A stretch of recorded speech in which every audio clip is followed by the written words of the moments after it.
Coming up on this edition of Out of the Blue from Middle Tennessee State University, we introduce you to the revamped Center for Executive Education in the Jones College of Business and how it offers a wide range of relevant training opportunities, all taught by our faculty. We tell you about the revival of the Urban Entertainment Society in the College of Media and Entertainment, a labor of love for two students who wanted to bring back this student group that was stopped during the pandemic. And we share with you a best-kept secret. The school psychology graduate program at MTSU has more job offers than we have graduates. I'm Andrew Ottman, and this is Out of the Blue.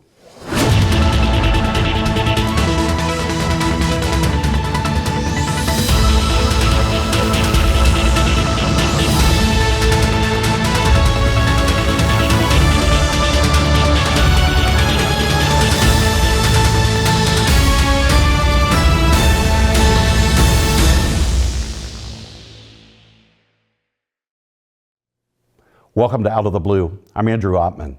The Executive Education Center at the Jones College of Business is designed to support professionals and businesses by offering dynamic and accessible opportunities for skill development. They provide programs that help individuals and teams skill up to level up. Here to tell us more is Carly Eskew, the center's director. Carly, welcome to the show. Thank you. I'm really excited to talk about the Center for Executive Education. I've seen your space in the Miller Education Center. It is a fantastic location.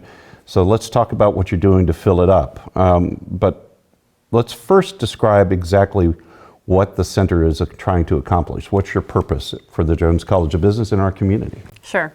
So Dean Heem's vision for the Miller Education Center and the Executive Education Program that Jones offers is to become the premier training and development outlet for the state of Tennessee.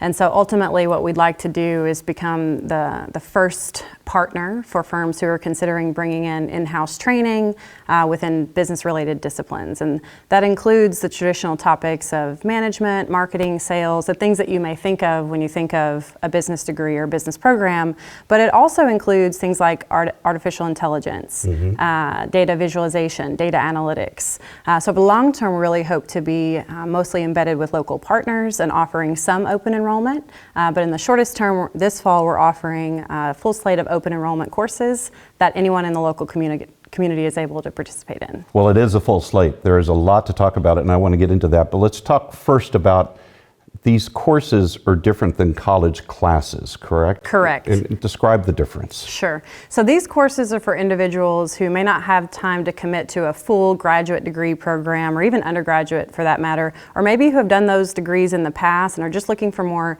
targeted and specific skills to address. These are mostly 1 or 2 day courses, although today we start our first 6-week course actually.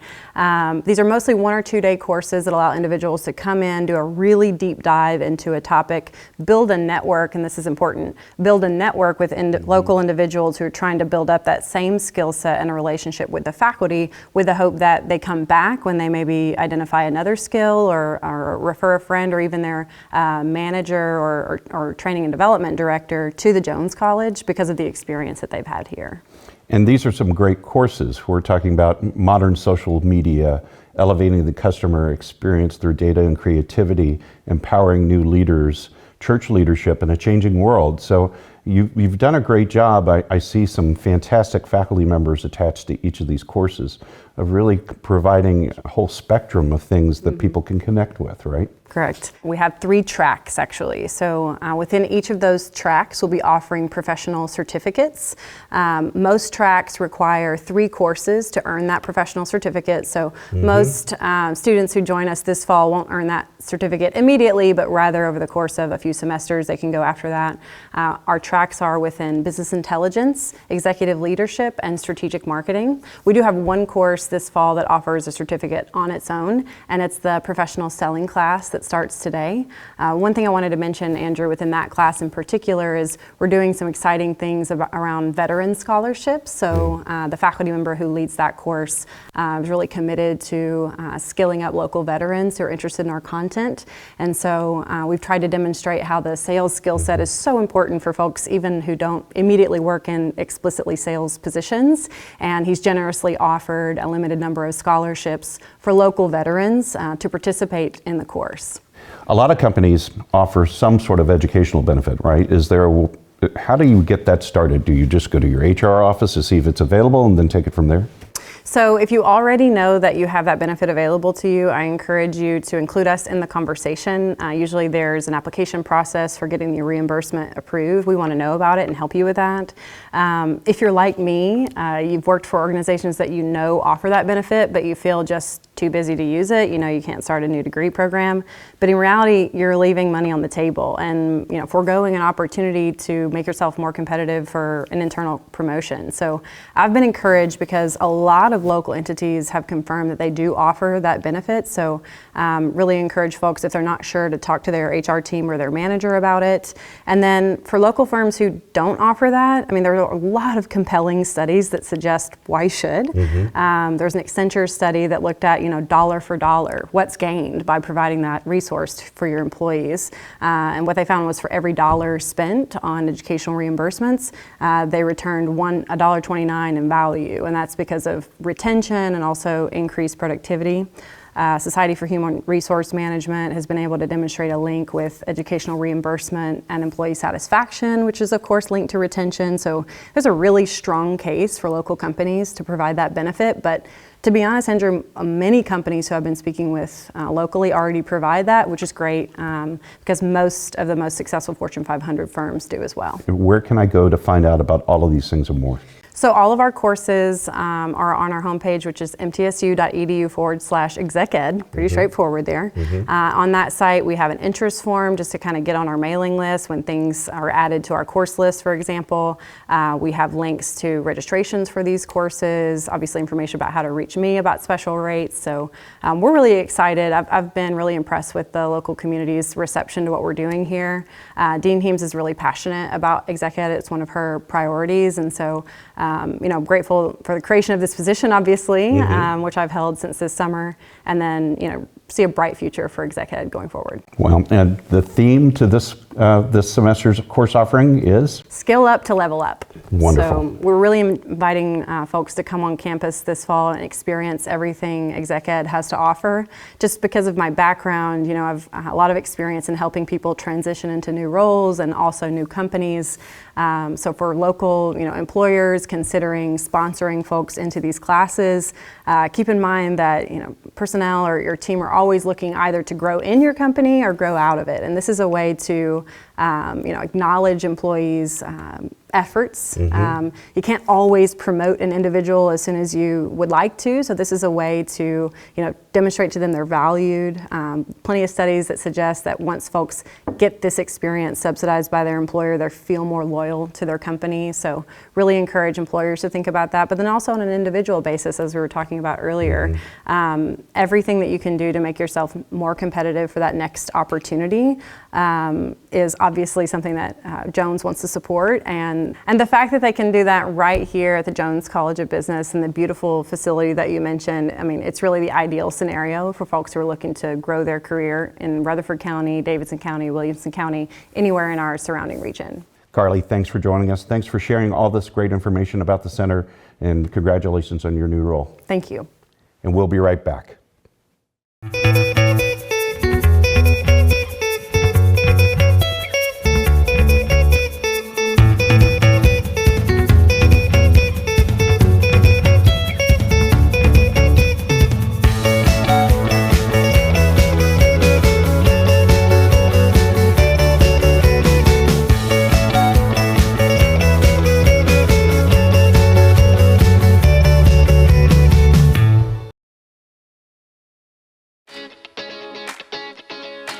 I help people.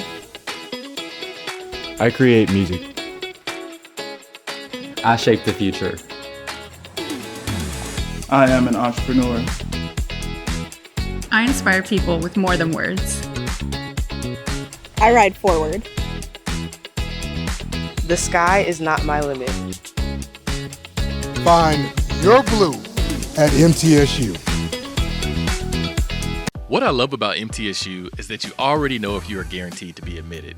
The requirements aren't hidden, and you can know today if you are accepted and qualify for one of our guaranteed scholarships. There's no mystery. Plus, you can add all of your scholarships together. We have so much to offer, and it's all right here on campus. Apply on our website at mtsu.edu/apply now. And don't forget to submit your application by December 1st to qualify for a guaranteed scholarship. We do it all. We do it all. Hundreds of majors, an amazing campus, faculty mentors. You can find what you're looking for at Middle Tennessee State, the University of Opportunities.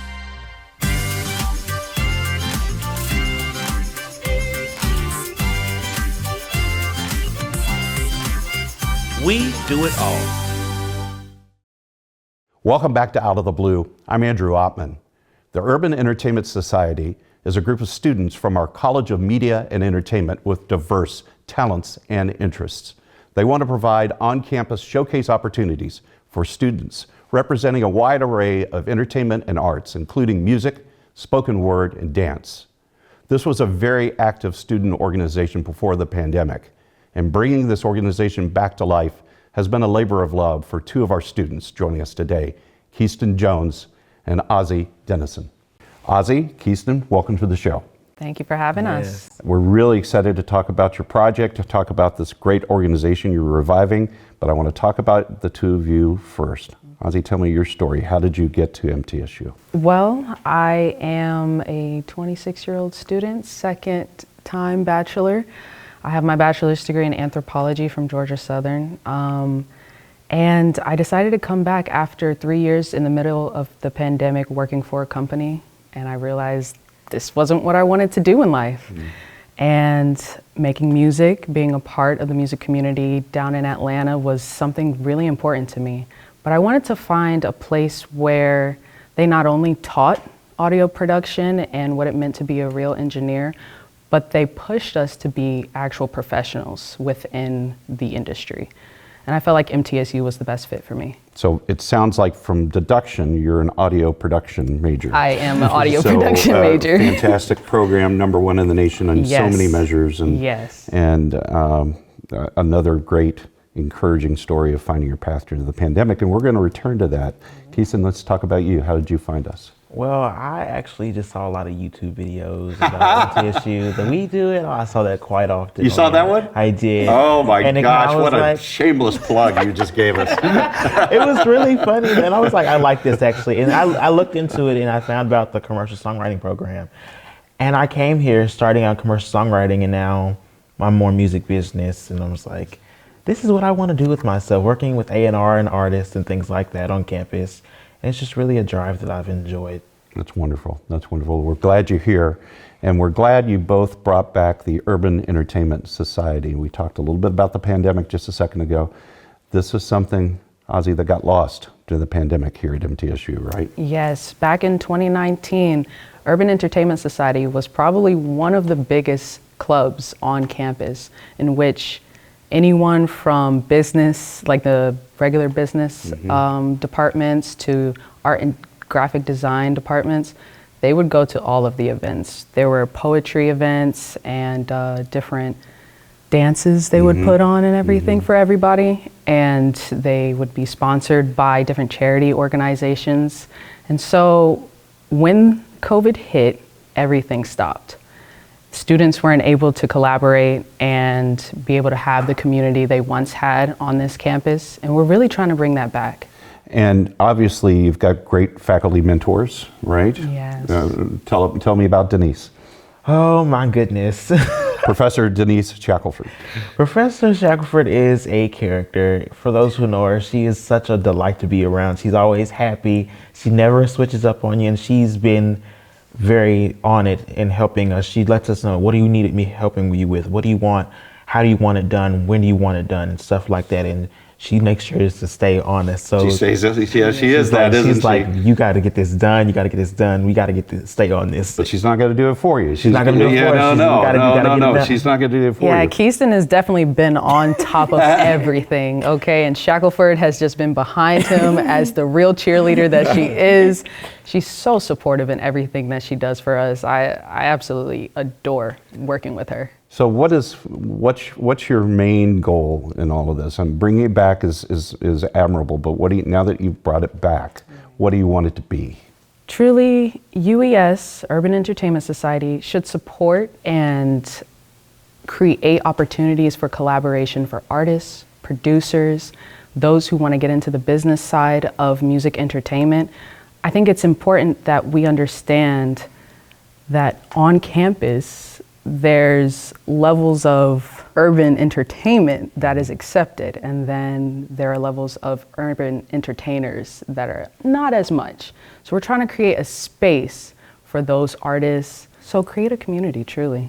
Would you agree? Yes, and not even just artists, but also if you're a dancer, if you're into the arts, things in that such, then we want to create a space to where you can hone and grow your craft and your skill and build it. So when you go out into the world, you can still come back and say, I did this in college and they helped me build myself up to where I am today. I remember when the group was really rocking and rolling, getting these things done. They were about providing those outlets that were different than things that you could find elsewhere. Not only in a way to kind of have the artist feel that they can share their art, but also to broaden the perspective of others that may not be familiar with that. Is that one of your hopes as well? That is definitely one of our hopes. We want to facilitate events in which not only we're excited about as like board members, but those who join UES, they're coming up with these events. And so our most recent event, the one in which we have a sponsor for, Soul for Souls is sponsoring this event with us. It is based off of a week-long charity drive in which we're going to ask people to bring their gently used shoes and basically try to provide a sense of community on campus and giving back. And then that Friday, we're gonna have a really big event in which Keyston plans. Let's hear the date of it. When's the date? October 25th. And what is it? Let's hear it. Okay, it's like a sneaker ball, but with a poetry twist. Okay. Because you come in with your best shoes on, your best kicks on, looking real nice and snazzy, and you can either, sit and listen to some poetry, enjoy the music, have some fun, with a little bit of a Halloween twist. Oh my. Because it's spooky season, so of course we want to throw that little twist in there. But of course we just want to have, some fun, but also do it for a charity. And Right. Where do I go to find out what the Urban Entertainment Society is up to? Well, we do have an Instagram at UES MTSU is our tag on Instagram. We are very active on there. Very active. Very active.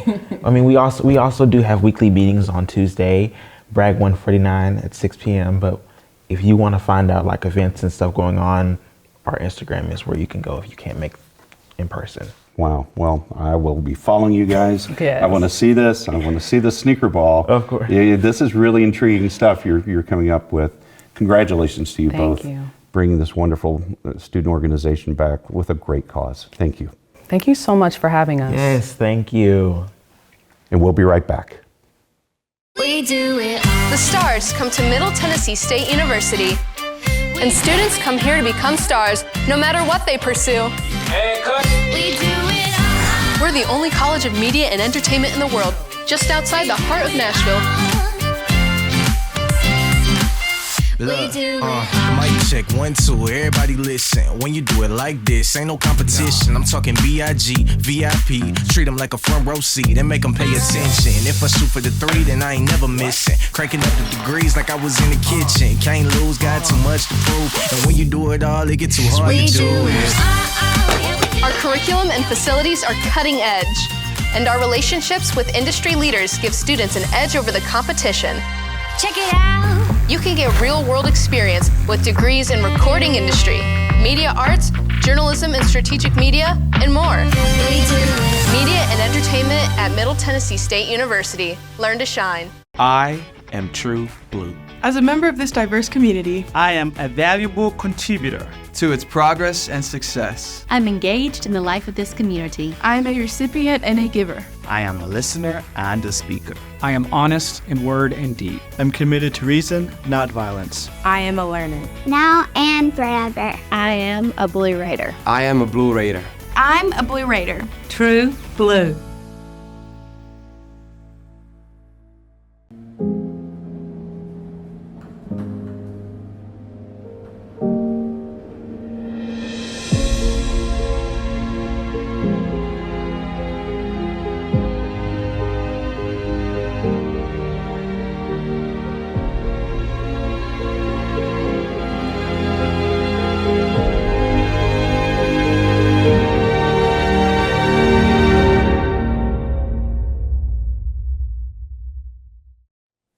Welcome back to Out of the Blue. I'm Andrew Ottman. Let me share with you a best-kept secret. The school psychology graduate program at MTSU has more job offers from employers than we have graduates. This is a field-based program that includes a year-long capstone internship, and you'll leave MTSU with 2 degrees. Dr. Amy Holt and Dr. Madeline Berkowitz from our College of Behavioral and Health Sciences are here to tell us more. Welcome to the show.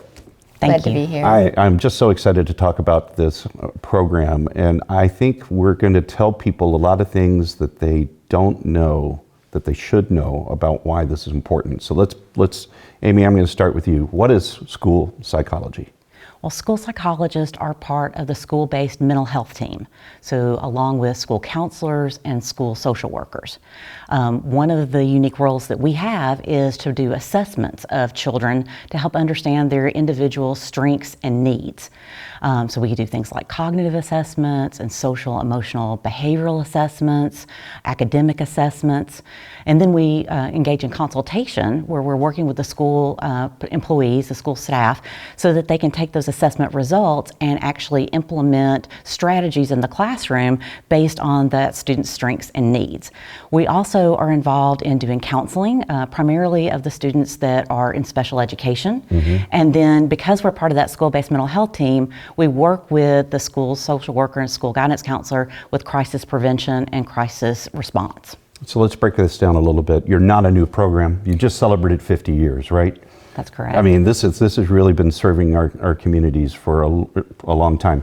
You're a graduate program, yes, correct? Which means this is an opportunity for anybody to go into this, or should I have a psychology degree before I pursue this? You, as an undergrad student, you don't have to have a degree in psychology. We do look for somebody who has at least 12 hours, so a minor would be fine.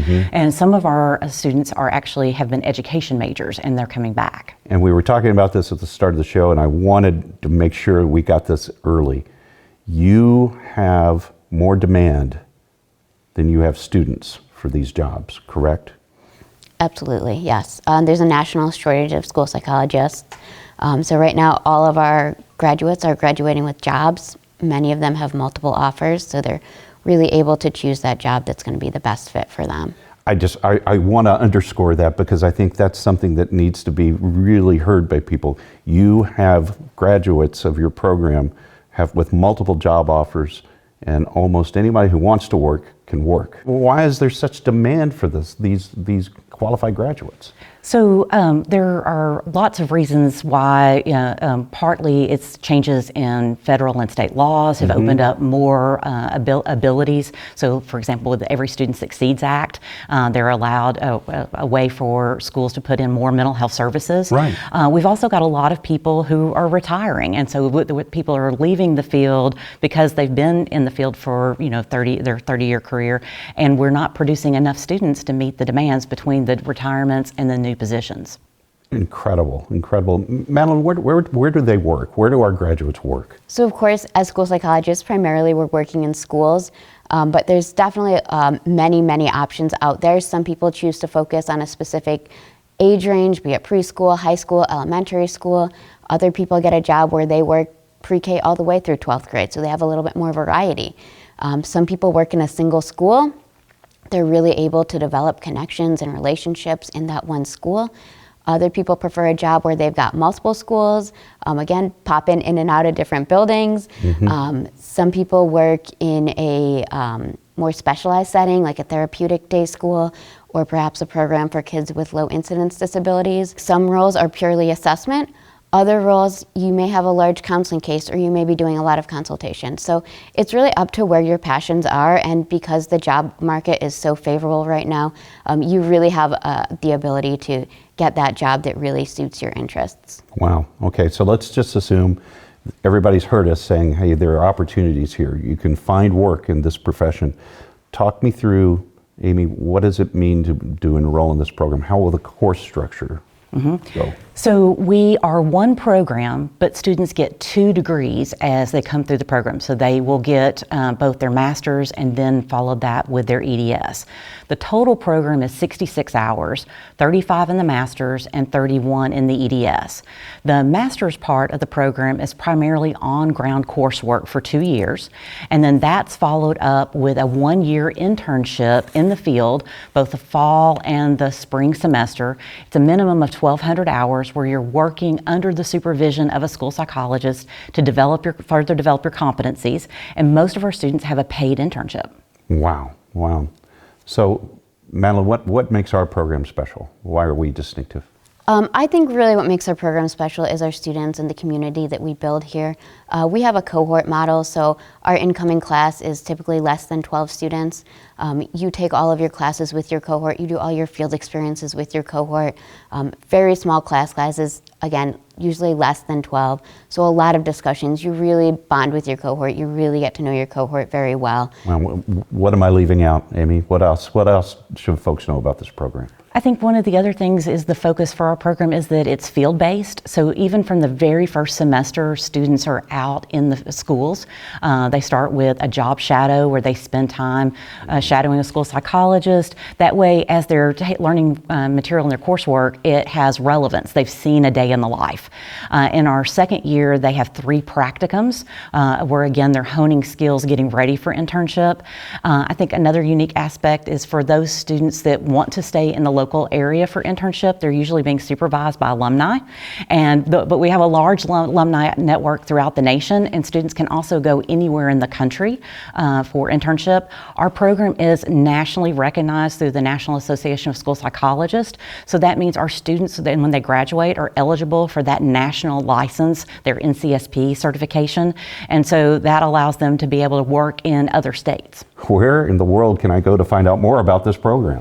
Well, you can go to the department's website. You can go to psychology.mtsu.edu, and then undergrad programs, look for school psychology. Well, I just want to say thank you to you both, not only for your hard work, but telling others about this great opportunity here on the campus. 50 years. That's tremendous. Congratulations and thanks. Thank you. And this does wrap up this edition of Out of the Blue. A reminder, you can find news about the campus 24 hours a day by going to our website, mtsunews.com.